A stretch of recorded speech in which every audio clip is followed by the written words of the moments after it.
Okay, we have now proceeded in the garden from witnesses to the lines and front lines of suffering in Ukraine to the global arena and the question of the global South and its role.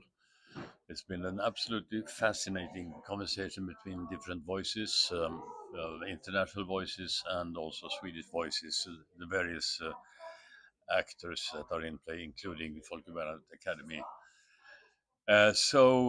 What I take away from this discussion is that we have some major trends.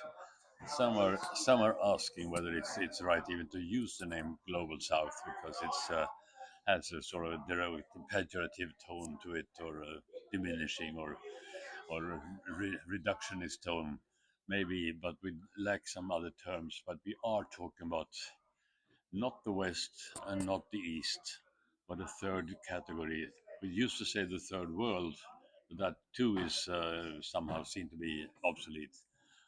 So the broad gathering of countries that have similar interests, but also are internally very much divided with different sub-interests, of course.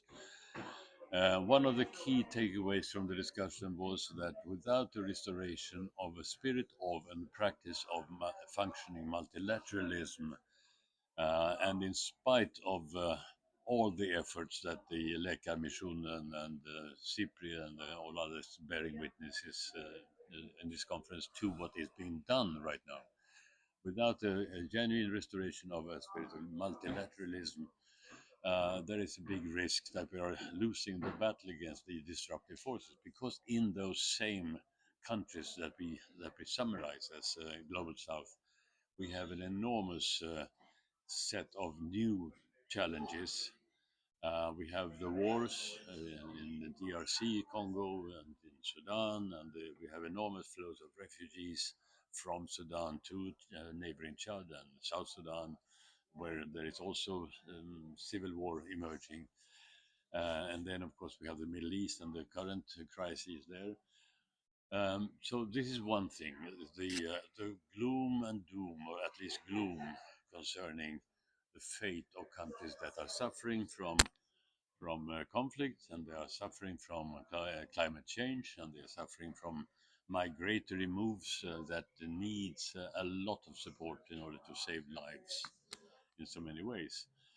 Um, but of course, the spirit of multilateralism that we would need, that is militated against by developments in not only the US, but especially the US, and the closing down more or less of US aid, which was such an important pillar of the sum total of assistance work being done by the collective West.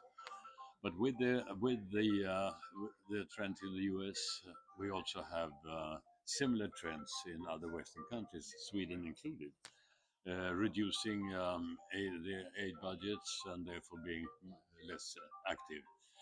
So, in summary, I felt that this was very, very useful discussion. The question somehow left behind is: so, is there hope? Is there hope not only for Ukraine, as we talked about before the break? Is there hope for the world and its suffering masses? Is there a role still for the West to regain faith in their own constituting values, like human rights and the need to have elected governments and things like that, which we used to take a pride in, but that are now somehow being challenged, at least, by authoritarianism spreading in many parts of the world. So, I mean, the recipe for all this seems to be one must recover multilateralism. The West must take pride in its own constituting values, and then renewed energy using technology, also guarding against climate change. There is a lot of need for a lot of common effort. So something like that would be my summary.